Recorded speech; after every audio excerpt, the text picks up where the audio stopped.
पोह्यांपासून तुम्ही भरपूर वेगवेगळ्या रेसिपीज पाहिल्या असतील, पण एकदा ही रेसिपी करून पहा. खात्रीने सांगते आठवड्यातून 3-4 वेळा तरी नक्कीच कराल. करायला अतिशय सोपी आहे आणि भरपूर अशी पोटभरीची आहे, खूप जास्त चविष्ट आहे. मुलांच्या टिफिनसाठी करू शकता किंवा नाश्त्यासाठी करू शकता. जर अचानक कोणी पाहुणे आले तर नेहमीचे तेच तेच कांदा पोहे करण्यापेक्षा या पद्धतीने तुम्ही ही रेसिपीसुद्धा नक्कीच करू शकता. तर पहा, त्यासाठी काय करायचे आपल्याला, जितक्या प्रमाणात तुम्हाला ही रेसिपी करायची आहे ना, तितक्या प्रमाणामध्ये इथे पोहे घ्यायचे आहेत. आता इथे ही रेसिपी मी 2 जणांसाठी करते, तर त्यासाठी मी एवढे पोहे घेतलेले आहेत. यामध्ये आपण पाणी घालून घेऊया आणि हे पोहे छान असे अगदी स्वच्छ धुवून घेऊया. पोह्यांवरती बऱ्यापैकी डस्ट असते, त्यामुळे पोहे 2 ते 3 पाण्याने छान धुवून घ्यायचे. आपण इतर वेळेस कांदा पोहे करताना पहा चोळून वगैरे धुवू शकत नाही, कारण मग पोहे मोडू शकतात. पण या रेसिपीसाठी आहे ना आपल्याला पोहे छान स्वच्छ धुवून घ्यायचे, तसे चोळून घेतले तरी चालेल. तर पहा, इथे मी छान असे हे पोहे धुवून घेते. 2-3 पाण्याने हे पोहे मी धुवून घेतलेले आहेत आता. तर चला, आता ह्या पोह्यांमधलं संपूर्ण पाणी काढून घेते आणि अगदी थोडंसं पाणी यामध्ये ठेवायचं आहे, म्हणजे मग पोहे भिजायला थोडी मदत होईल. तर पहा, आपले पोहे आहेत ना मुळात 2-3 पाण्याने धुतल्यामुळे ना छान असे मऊसूद भिजले जातात. अशी छान मऊसूदच आपल्याला हे पोहे भिजायला हवेत. आता 5 मिनटं हे पोहे जरा साईडला ठेवून देऊया आणि एक मिक्सरचं भांडं घेऊया. तर पहा, इथे मिक्सरच्या भांड्यामध्ये भरपूर हिरवी मिरची घ्यायची. तुम्हाला जितक्या प्रमाणात तिखट आवडतं ना, त्यानुसार तुम्ही इथे मिरचीचं प्रमाण ठरवायचे. त्याचबरोबर भरपूर असा लसूण घ्यायचा आहे. मिरची आणि लसूणमुळे आपल्या आजच्या या पदार्थाला खूप छान चव येणार आहे, त्यामुळे लसूण आणि मिरची थोडी जास्तीचीच घाला. आता त्यानंतरनं अद्रकचा तुकडा घेतला इथे मी, तो कट करून घालूया, म्हणजे मग मिक्सरला बारीक करायला बरं पडतं. जर तुम्ही अखंड असाच घातला ना, लवकर बारीक होणार नाही आणि अद्रक दाताखाली आलं की ते चांगलंसुद्धा लागत नाही. तर अशा पद्धतीने मी थोडा बारीकच हे अद्रक आहे ना, हे कट करून घेणार आहे. तर पहा, तुम्ही किसून घेतलं तरीसुद्धा चालेल किंवा मग अशा पद्धतीने कट करून घेतलं तरी चालेल. अद्रक आधी धुवून घ्यायचं, त्यानंतरनं त्याची साल काढायची आणि मग ते चिरून घ्यायचं. तर चला, ऑन ऑफ मोडवर आता आपण हे मिक्सरला वाटून घेऊया. इथे पहा, मी मिक्सरला हे वाटून घेतलेलं आहे ऑन ऑफ मोडवर. असं दरदरीतच वाटून घ्यायचं आहे आपल्याला, खूप पेस्ट नका करू. हे वाटेपर्यंत आपले पोहेसुद्धा छान असे भिजले गेलेले आहेत. आता आपण हाताने अशा पद्धतीने हे पोहे मॅश करून घेऊया. पहा, अगदी अशा पद्धतीने आपल्याला हे पोहे मॅश करून घ्यायचे. छान असे हे मॅश होतात ते. जर तुम्हाला वाटलं की थोडंसं यामध्ये पाण्याची गरज आहे, तर तुम्ही अगदी नॉर्मल पाणी पोह्यांमध्ये घालू शकता. पोहे छान मऊसूत असे भिजले पाहिजे नाहीत. आता इथे मी बटाटा घेतला आहे. आपल्याला बटाटा किसून घालायचा आहे यामध्ये. बटाट्यामुळे या पोह्याला बाइंडिंग छान येईल आणि आपला होणारा पदार्थ खूप जास्त चविष्ट आणि छान लागेल. तर पहा, इथे मी उकडलेले 2 बटाटे घालणार आहे. थोडी मोठी साईज होती बटाट्यांची. जर लहान लहान असतील तर 3-4 तुम्ही घेऊ शकता. पण बटाटा थोडा व्यवस्थितच घालायचा आहे, म्हणजे मग आपला जो पदार्थ आहे ना होणारा, त्याला मस्त अशी बाइंडिंग येते आणि चवीलासुद्धा बटाट्यामुळे हा पदार्थ खायला खूप छान लागतो. सकाळच्या घाईमध्ये अगदी झटपट होणारी रेसिपी आहे. जर बटाटा उकडून ठेवला असेल ना तुम्ही आधीच, तर मग बाकी प्रोसेसला फारशी वेळ लागत नाही. तर पहा, आता हे भांडं थोडं लहान आहे, तर मी याला मोठ्या भांड्यामध्ये शिफ्ट करते. तर इथे मी हे संपूर्ण असं मोठ्या भांड्यामध्ये काढून घेतले. आता यामध्ये आपण जी वाटून ठेवलेली मिरची, लसूण आणि अद्रक होतं ना, ते घालून घेऊया. तुम्ही हवं तर वाटतानाच जिरंसुद्धा घालू शकता. मिरचीच्या ठेच्यामुळे खरं तर ना हा पदार्थ खूप कमाल होतो. तर चला, आता हे संपूर्ण मी यामध्ये घालून घेतलं. त्यानंतरनं भरपूर अशी कट केलेली कोथिंबीर घालायची आपल्याला. सोबतच एक लहान आकाराचा कांदा मी इथे बारीक कट करून घेतला होता, तो घालून घेतला. कांदा खूप जास्त घालायची गरज नाही आहे, पण कोथिंबीर मात्र भरपूर घाला.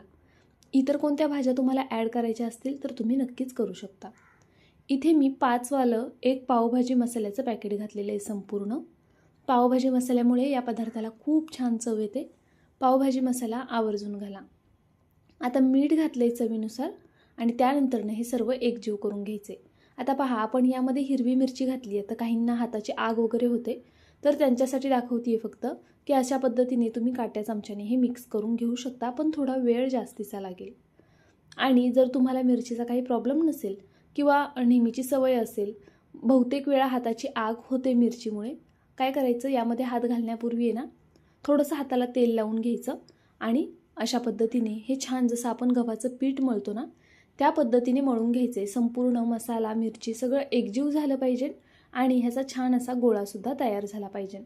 त्यामुळे पहा अशा पद्धतीने जसं व्हिडिओ दाखवते ना अगदी त्याच पद्धतीने तुम्हालासुद्धा हे पीठ मळून घ्यायचं आहे आणि फारसा वेळ लागत नाही. पीठ मळून झालं की लगेचच स्वच्छ असा साबणाने हात धुवून घ्यायचा, म्हणजे मग हाताची जास्त आग होणार नाही.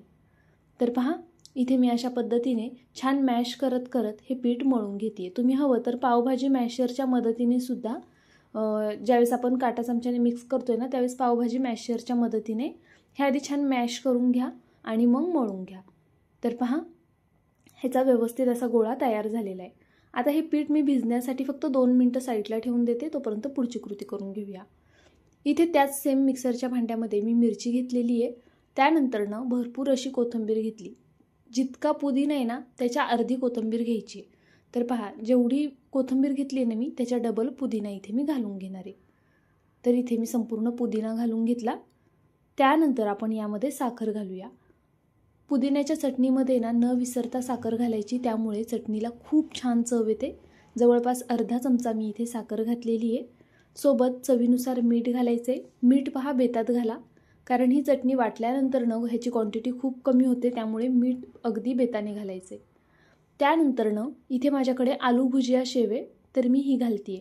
तुमच्याकडे आलू भुजिया शेव नसेल तर कोणती साधी शेव असेल ती घातली तरी चालेल, किंवा फुटाण्याची डाळ घातलीत तरी चालेल, किंवा मग कोणत्याही प्रकारची शेव किंवा डाळ नाही घातलीत तरीसुद्धा चालणार आहे.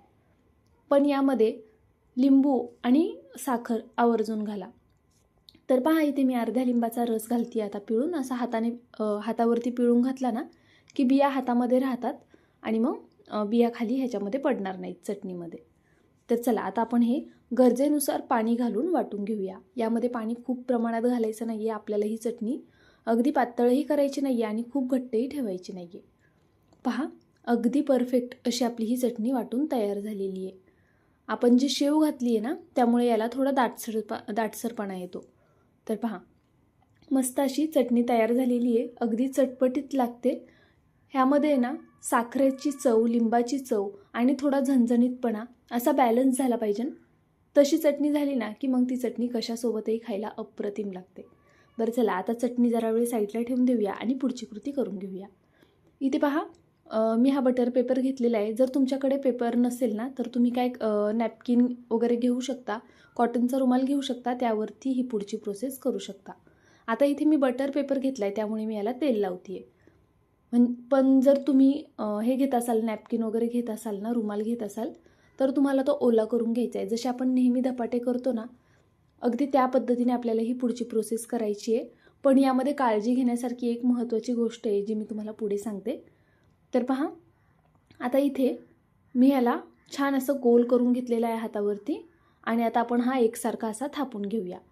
आता हे थापत असताना एक काळजी घ्यायची की हे खूप जास्त पातळ नाही थापायचं, थोडंसं जाडसरच ठेवायचं आहे आपल्याला. म्हणजे आपली जशी भाकरी असते ना त्यापेक्षा थोडंसं जाडसर. तर पहा मी इथे एकसारखं हे सगळीकडून असं थापून घेणार आहे, पण थोडं जाडसर ठेवणार आहे. तर इथे अगदी पटपट हे थापून होतं. आणि हां, गोल एकसारखा होणार नाही कारण यामध्ये आपण पोहे मॅश करून घातलेले आहेत. तर शक्यतो पोह्यांचा कोणताही पदार्थ असू द्या तो असा साईडनी थोडासा सुटला जातो. जर तुम्ही पोहे मिक्सरला फिरवून घेतले असते ना तर मग तो असं साईडनी सुटणार नाही. पण आपण अगदी सोप्या पद्धतीने आणि पटपट करायला घेतलेलं आहे हे. आणि पहा तुम्ही असं हाताने एका साईडनी छान असं व्यवस्थित गोल याला आकार देऊ शकता. तर इथे आपलं हे छान थापून झालेलं आहे आणि पहा मी थोडं जाडसरच ठेवलेलं आहे. हे जाडसर ठेवण्याचं कारणसुद्धा मी पुढे तुम्हाला सांगणार आहे. तर पाहू शकता इथे आपण पॅन गरम करण्यासाठी ठेवलेला, यावरती हे थालीपीठ घालून घेऊया आणि याला छान असं एका साईडनी होऊन देऊया. आता गॅस मीडियम ठेवायचा, मीडियम फ्लेमवर ह्याला छान होऊन द्यायचं. मी इथे तेलाचा वापर करते, तुम्ही तेलाऐवजी बटर किंवा तूपसुद्धा लावू शकता. आता आपल्याला हे लगेच पलटी करायचं नाही आहे. खालची साईड छान खमंग होऊन द्यायची, त्यानंतरनंच ह्याला पलटी करायचं.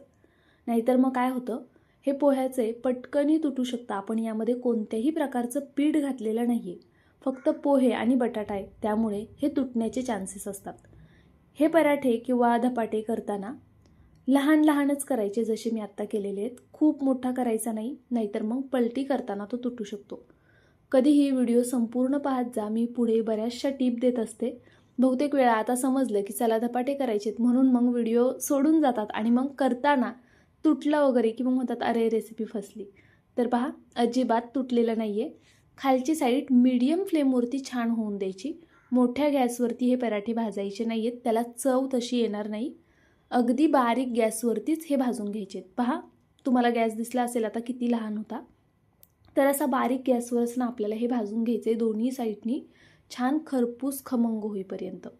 आणि लहान लहान करा, जाड ठेवा थोडंसं, म्हणजे ते अजिबात तुटणार नाही आणि खायलासुद्धा खूप जास्त चविष्ट लागतील. बरं, हे धपाटे किंवा पराठे थंड झाल्यानंतरसुद्धा छान लागतात. म्हणजे असं काही काही पराठे असतात ना की जे गरम खायलाच छान लागतात, पण हे थंड झाल्यानंतरसुद्धा तुम्ही खाऊ शकता, एवढे छान होतात. तर पहा, इथे मी साईडला थोडीशी चटणी घेते आणि आपला दुसरा पराठा होतोय तोपर्यंत मी इथे तुम्हाला हा पराठा दाखवते. अप्रतिम होतात. पोहे आणि बटाट्यापासून केलेले हे पराठे एकदा नक्की ट्राय करा. केल्यानंतरनं प्लीज मला कमेंट करून कळवायला विसरू नका तुम्हाला माझी ही रेसिपी कशी वाटली, तुम्ही करून पाहणार की नाही, आणि केल्यावरती मला सांगा की ताई आम्हाला ही रेसिपी आवडली किंवा नाही आवडली, किंवा यामध्ये जर काही वाटलं असेल तुम्हाला कमी जास्त तर ते सुद्धा सांगत जा. तुमचे काही सजेशन असतील ना तर ते सुद्धा मला कमेंट बॉक्समध्ये देत जा. मी सगळ्यांच्या कमेंट वाचत असते, फक्त प्रत्येकाला रिप्लाय करणं पॉसिबल होत नाही. तर पहा, इथे चटणीसोबत आपण हे एन्जॉय करू शकतो, किंवा मग तुम्ही चहासोबतसुद्धा घेऊ शकता, किंवा केचप मेयोनीजसोबतसुद्धा हे खाऊ शकता. अगदी काहीच नसेल तरी आपण यामध्ये भरपूर प्रमाणात मिरची घातली आहे, त्यामुळे चटणीचीही गरज पडणार नाही आहे. बरं चला, लाईक करा, सबस्क्राईब करा. बाय.